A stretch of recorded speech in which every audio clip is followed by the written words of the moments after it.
Okay, I'm going to show you how to fry the panipuri. The panipuri comes in a bag like this, and this is uncooked. They look like little coins. And you'll need a little small saucepan of oil and preheated over medium heat. Now, the panipuri, when you put it in the oil, it'll sink to the bottom, and then after a few seconds it'll rise to the top, and normally it'll flip over. So the key to making panipuri is not to burn it. So we don't want the heat too high, and I use tongs so that it's safe.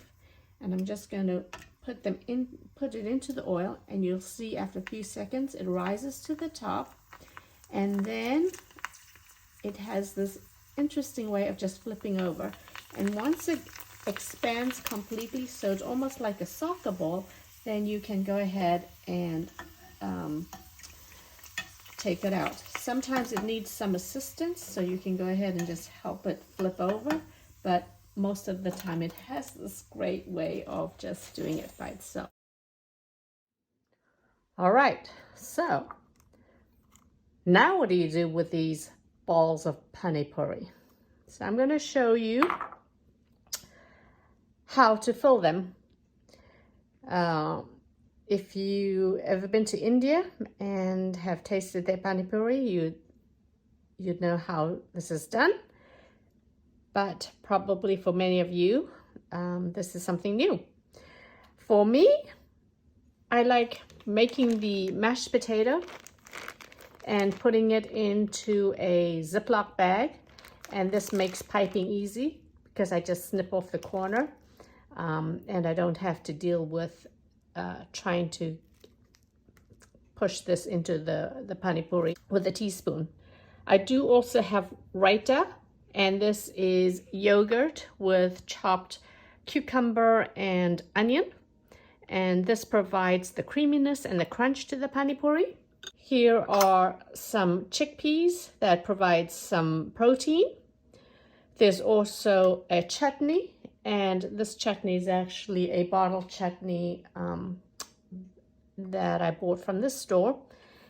This Indian snack is a combination of sev as well as dal, and you can find these at Indian stores, but this provides extra crunch here, and I just combine that. And this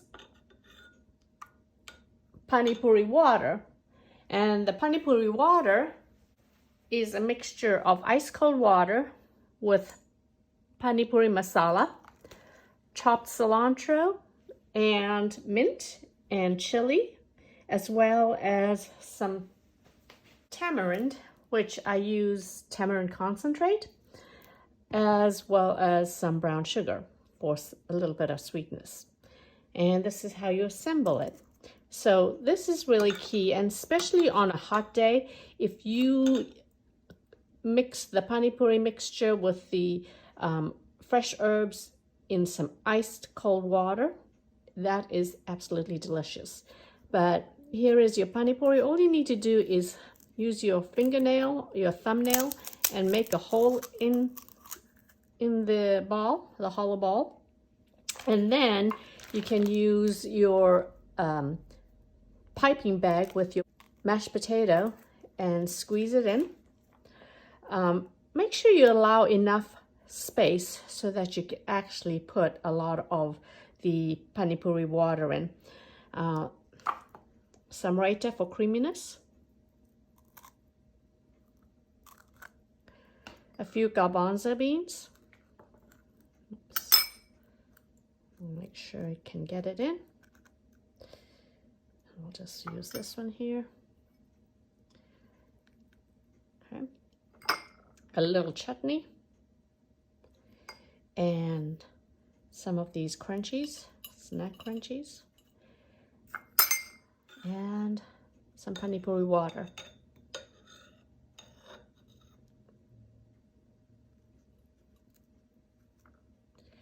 Make sure you fill it with water So as you take the whole mouthful, you get that refreshing taste of the panipuri water.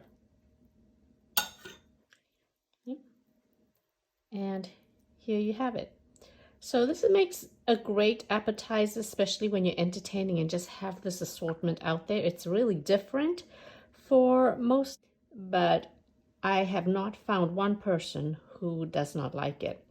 So the interesting part of this is the addition of chutney, which is normally not part of the street food, as well as the raita, and maybe this additional added crunch with the Indian snacks. So, bon appetit and happy eating. More recipes can be found on sammywongskitchen.com or social media. If you found this video helpful, please subscribe to my YouTube channel. Thanks!